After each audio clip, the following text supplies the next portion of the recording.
2021 ended miserably for the Mercedes squad. Verstappen far enough back, he's going to make the lunge down the inside. Hamilton sees him coming. It's a late lunge. 2022 was a complete failure of a year for the Mercedes F1 team. Verstappen has got a decent toe behind Hamilton, and Verstappen is going wheel to wheel down the main straight with Hamilton, and Verstappen is ahead going into turn one. Lewis Hamilton's been overtaken by Max Verstappen right at the start. 2023 is looking to be a lot different, and they have came out in all black.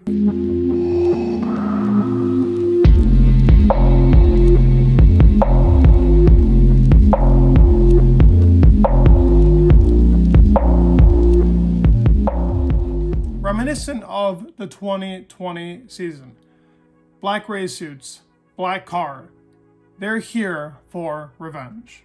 The W14 is getting talked about a lot. Some loopholes have been found on the car, which actually comes from the actual 2022 car, and some interesting things to actually talk about that has been leaked about the W14. Before we start the video, please like and subscribe. It would mean the world. We're so close to 500. Thank you for all the support. Let's get started into the W14. So W14 obviously is different than every other car on track. It is the zero side pod still. I see some people saying it's not. It still is though. The car actually has side pods vertically in comparison to everybody that has them horizontally. They're trying this out for one more year and seeing where this actual zero side pods can take them. They're being cautiously optimistic about the car. That is something that I want to point out. A lot of things that are being talked about are good things from both Lewis and George, and actually Toto talking about that the balance of the car and that the way that the car performs are great things. But they have talked about that the car does have some weaknesses, and that's kind of crazy. They've already kind of found that out through just a shakedown. Obviously, we know that Mercedes likes to sandbag. I mean, actually, looking at the last couple of years in testing, sure, it doesn't point out everything, but in testing of 2021, the car was actually placed in 7th. Yeah, they were sandbagging that bad in 2021. 7th through if you were to take all their sector times in testing. In 2020, even the car was 2nd. The Racing Point was 1st. So testing won't really show us where this car sits at, and obviously it will be Q3 in Bahrain if they make it to there, but I do plan on them making it there.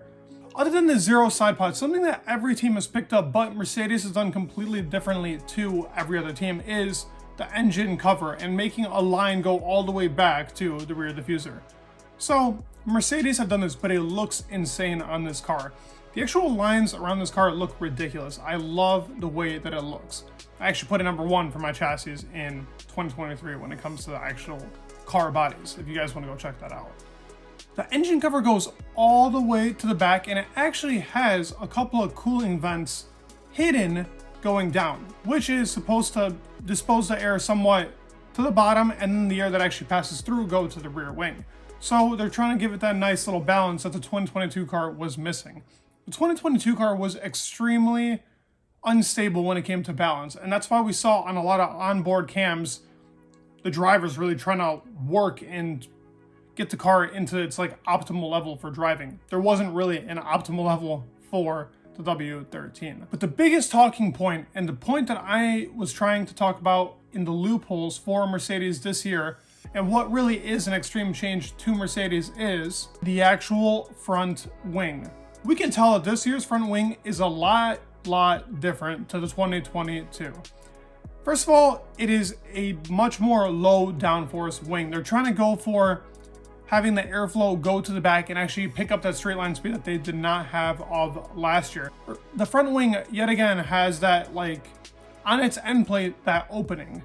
They use screws. I talked about this in my Aston Martin video, because both Aston Martin and Mercedes are the only teams so far on the grid with this front wing design where the actual end plates themselves have actual cutoff points to where it gives that illusion that it's kind of connected, but it's really not, and it actually makes the airflow go straight through it.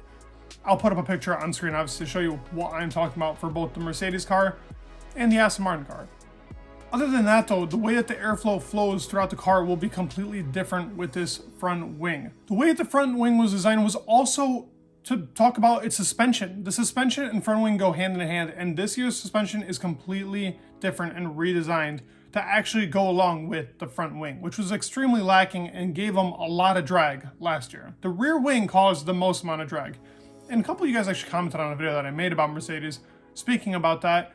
And in truth, I looked it up. It is true. The rear wing last year was a big boy. They called it the barn door. And it really was. It was red.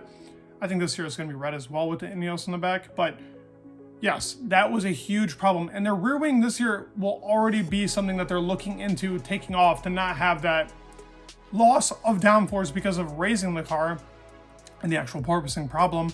And now making it a lot more efficient and having a smaller rear wing, which will make them lasers on the straights. But now talking about the actual downside of the W14 that I've also been hearing, and there isn't much, but there is something that I want to talk about. Mercedes actually has a Plan B car set up if this year's W14 does not work with the zero side pod concept.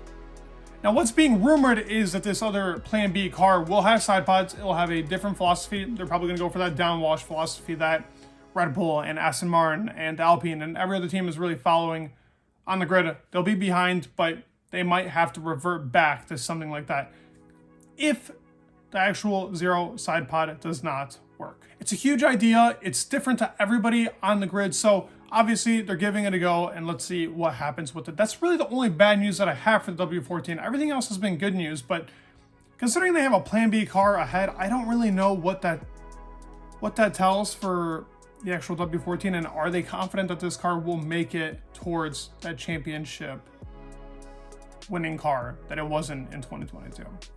Let me know your thoughts down below. What do you guys think of the actual W14 so far? What are your thoughts on what Mercedes is saying, and do you think they can challenge for the title this year? If so, who will win it, Lewis or George? Leave your thoughts down below. Please leave a comment, like, subscribe.